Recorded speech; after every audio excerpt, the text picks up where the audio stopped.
hukumnya kotoran kucing atau air kencing kucing. Air kencing kucing dan pipis kucing dan kotorannya. Karena ada sementara yang menyebutkan itu hukumnya suci. Baik, kami sampaikan, saya belum menemukan siapa yang menyebutkan itu suci. Karena hadis-hadis yang menyebutkan tentang kucing tidak menyebutkan kotorannya yang suci.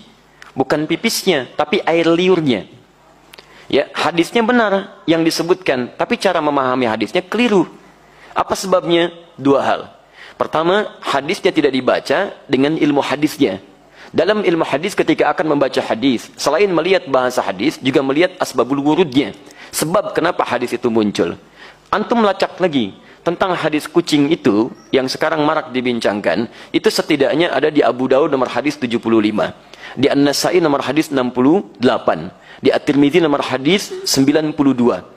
Ketika disebutkan seluruhnya, itu merujuk pada sahabat Qatadah radhiyallahu taala anhu. Gimana kisahnya? Kisahnya ketika beliau berkunjung ke rumah anaknya, kemudian akan berwudu, menantunya melihat akan berwudu, air yang digunakan dijilat oleh kucing sebelumnya. Begitu dijilat, tetap air wudu itu digunakan oleh beliau. Menantunya bengong. Kata beliau, kenapa engkau bengong seperti itu? Maka dijelaskanlah oleh beliau, keluarlah kalimat itu. Innaha laisat binajasin wa hiya minat tawafina alaikum. Saya pernah mendengar Rasulullah SAW pernah bersabda, ya, air liur kucing itu tidak najis. Yang disebut air liurnya, bukan kotorannya. Itu tidak najis.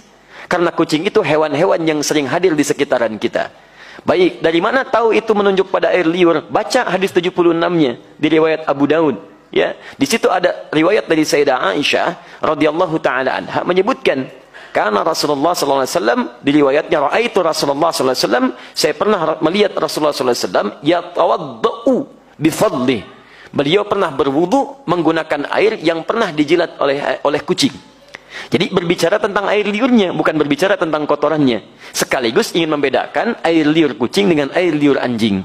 Kalau air liur kucing menjilat bijana atau menyentuh bijana, maka tidak perlu dibasuh karena suci nilainya. Boleh antum gunakan airnya. Tapi kalau anjing yang menjilatnya, maka baru dibasuh dengan 7 basuhan, salah satu menggunakan tanah. Itu maksudnya.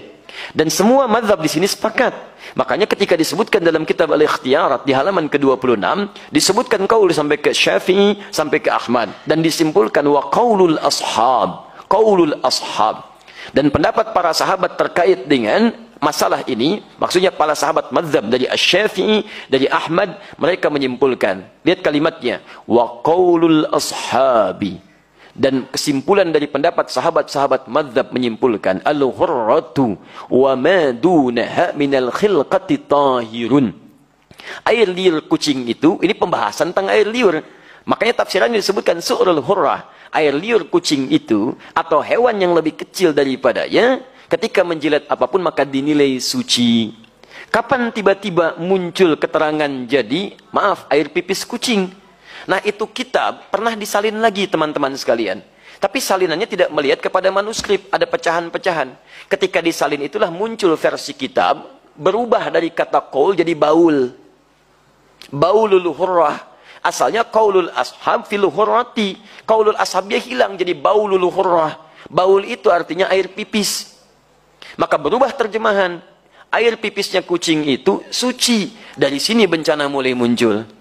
Nah, di teman-teman sekalian itu asalnya bersumber dari kitab yang dibaca salah salin dan tidak merujuk kepada manuskripnya.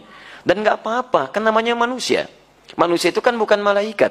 Kalau malaikat itu tidak kenal salah. Lawannya setan. Setan tidak kenal benar. Malaikat disebutkan 88 kali di Quran, setan 88 kali di Quran. Ya, saya bukan malaikat. Jadi kalau saya salah wajar. Artinya saya manusia. Antum bukan setan. Ya, jadi kalau antum maaf ya ada pernah berbuat salah, wajar. Karena setan tidak pernah kenal benar. Di teman-teman sekalian, kalau ada orang berbuat khilaf, oh jangan diungkap khilafnya. Cukup kemudian kita koreksi dengan